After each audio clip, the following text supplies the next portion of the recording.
At kung gusto mo ng pira, maraming pira dyan. Pero yun lang, hindi kalakihan. Mas malaki talaga kay Inoue. Yo mga idol, kamusta na? Boxing update naman tayo ngayon. Pero bago tayo magpatuloy, pa-like and subscribe naman po and pa-hit ng notification bell para updated kayo sa ating mga daily boxing update.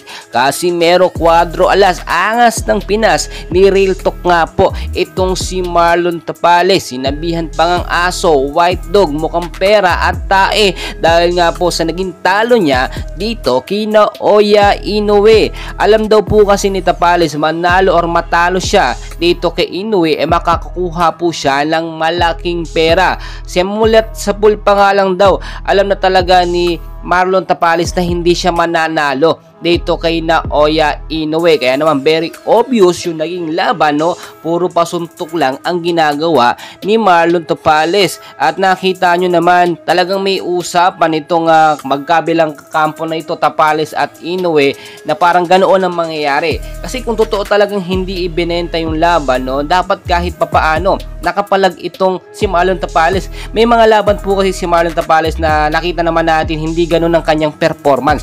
Nakikipagsabayan po yan at talagang nananalo, no? Itong si Marlon Tapales, malakas naman siya, hindi naman siya basta-basta. Kaya nga siya nagkaroon ng undisputed fight sa halimaw ng Japan na si Naoya Inoue. Hindi naman din nagkakalayo ang kanilang performance, no? Alam naman natin yan. Pero pagpapatalo talaga yung ginawa at pagpapakita sa laban ni Marlon Tapales. Ngayon po tuloy hindi natin masisisi itong si Casimero Cuadro Alas kung bakit siya talak ng talak ngayon, no? Sa kanyang mga post at sinasabi itong si Marlon Tapales ay mukhang pera, no? Alam kasi daw ni Marlon Tapales na malaking pera itong kay Inoue. Kaya kahit papaano manalo or matalo, okay lang.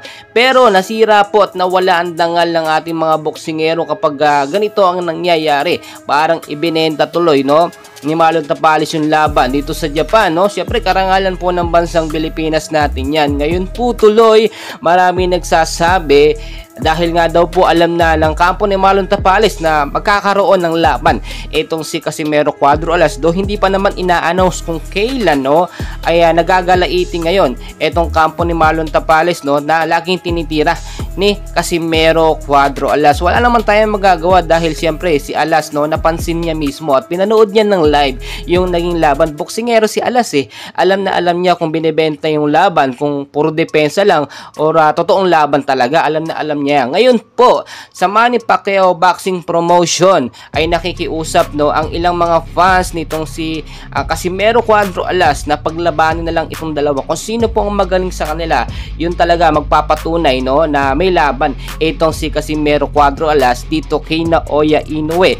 Ang ilang mga Pilipino kasi duda po, no, baka daw kapag lumaban si Boy Hingal, no, tawag nila Boy Hingal dito kay Alas, no, ay baka daw kapag lumaban kay Inoue ganun din ang mangyari kagaya kay Marlon Tapales. Well guys, siguro nagkakamali kayo. Napanood niyo naman yung naging laban ni Casimero Cuadro Alas kay Yukinori Ogoni kung paano niya binugbog sa loob ng round 4. Na headbutt pa nga. Kung hindi na headbutt yun, for sure talaga 101% na mananalo doon itong si Casimero Cuadro Alas. Pero sa pagkakataong ito, alam niyo naman dahil nga sa Japan ginaganap yung laban, ay mas pumapabor lagi yung mga puntos, no, o yung mga draw dito sa Japan kapag nadedehado sila. And well guys, marami pa tayong kaganapan. Hayaan na lang natin si Cuadro Alas dahil siyempre siya ang nakakakita, no, alam niya po kung benta o hindi ang isang laban. And please guys, don't forget to like and subscribe for more boxing update sa Pilipinas.